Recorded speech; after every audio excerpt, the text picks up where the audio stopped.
Those are fireworks.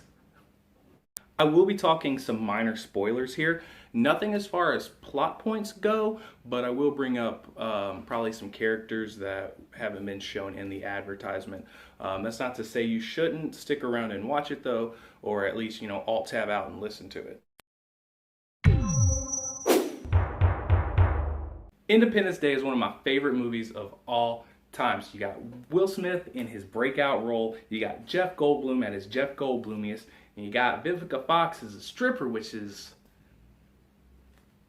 This is a movie that redefined the summer blockbuster. Roland Emmerich and Dean Devlin basically kicked down the doors of Hollywood, and they're like, this right here, this is your Bible for the next 4 decades. So that brings us to Independence Day Resurgence. I don't hate it. I admit that my general disappointment with this movie is partially my own fault. I built it too much up in my head, and when I bought my ticket, I actually had to buy 2 tickets, one for me and one for my 8-year-old self. I mean, sure, Will Smith wasn't going to be in it, but that's okay. He's going to be in Suicide Squad in a couple months. Please be good. You got Bill Pullman in it with his sexy ass beard. You got Jeff Goldblum, who appears to be an actual immortal, and the same team who wrote it's behind it. It's going to be great. It was not great. It's a passable action movie, but one that seems to ignore the very Bible that it helped write.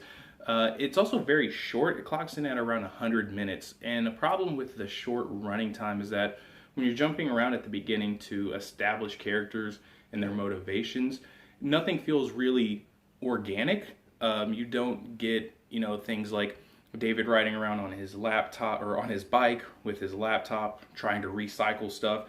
You don't get Captain Stephen Hiller, laying in bed with Vivica Fox's character. You don't get these things that really help make you invested in the characters. You're just basically like, oh, this is Liam Hemsworth, he's a bit of a rebel, and this is Captain Dylan Hiller, he's Stephen Hiller's son from the first one, and this is the girl character because we have to have a girl character. The original had a more cohesive story. All the different characters came together for the big finale, whereas this one, it doesn't really do that. There's a lot of threads that are just left all over the place that go nowhere, and sometimes for no reason. A lot of interesting world building behind the heavy-handed exposition though. One character who I was 100% certain was gonna die the entire movie, he basically had "I'm the character who dies" written on his forehead, but doesn't. He mentions an altercation between Captain Dylan Hiller, who is Will Smith's son from the first one, and Liam Hemsworth's character. I don't know, Liam Hemsworth is the same character in every movie.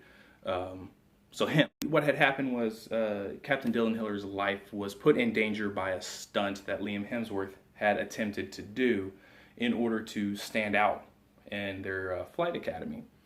And the character who was talking to him about it says straight up, man, there's no way they would have let you lead the squadron. He's basically royalty. Now see, I think that's very interesting because Captain Hiller from the first movie was 100% certain of his actions 100% of the time. He knew beyond a shadow of a doubt everything he did was the right move. I think something interesting for this would have been, let's take Captain Dylan Hiller, who sort of thrust into this without really any confidence. By virtue of his legacy and his name, he's given all this authority and all this power. And I think it would have been interesting to have him less sure of himself. Whereas in this one, it's basically like they copy-pasted Will Smith's character, but without any of the light or any of the comedy that he brought to the role. Another plot point that gets breezed over really quickly just so they can get to the explosions is the fact that an alien ship actually landed in Africa 20 years ago, and the citizens there fought a 10-year-long ground war with them. Now see, I think that would be very interesting to go into, but it's basically like Jeff Goldblum shows up and is like, oh hey, this thing happened, as if the citizens of the country didn't know that they fought the ground war for 10 years. But it's basically like, okay, we got all this out of the way, now let's go to the moon. The only reason it gets brought up is so that way one of the characters can have these latent psychic connections with the aliens and use that knowledge later. He's nothing but a plot point, which is unfortunate because the character in question is a very interesting character. There's some more problems that I had with the movie, but they're all plot related, so we're going to save that for another video in the future. All in all, it's good, not great. The aliens are basically Ender's Game style basic bitches. You know, whole hive queen and everything like that. The explosions are cool though. The CG is not the greatest, but it's passable. Overall, I would say just wait till you can see it in the dollar theater. Bye.